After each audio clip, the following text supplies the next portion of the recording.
Holidays-nale, adu namma GT Holidays da. GT Holidays, South India's #1 travel brand.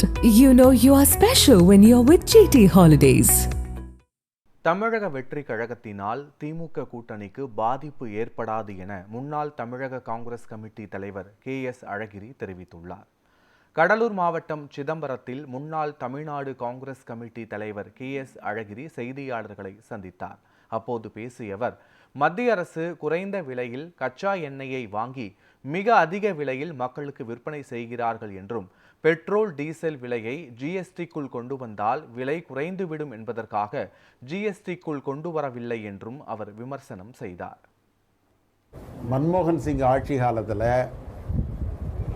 70 ரூபாய்க்கும் 60 ரூபாய்க்கும் petrol டீசலை நாம் விற்பனை செய்தோம்.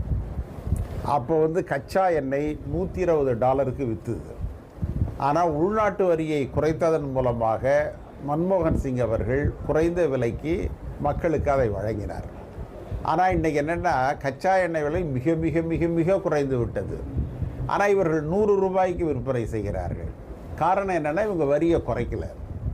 நீங்கள் அவர் சொன்ன மாதிரி அந்த வரியை அவர்கள் குறைக்க மறுக்கிற காரணத்தினால 100 ரூபாய்க்கு இன்றைக்கு பெட்ரோலும் டீசலும் விற்பனை ஆகுது. இதை விட என்ன கொடுமைன்னா, அது அரசுக்கு சொந்தமான ஆயில் கம்பெனிகளுக்கு அது செல்லவில்லை.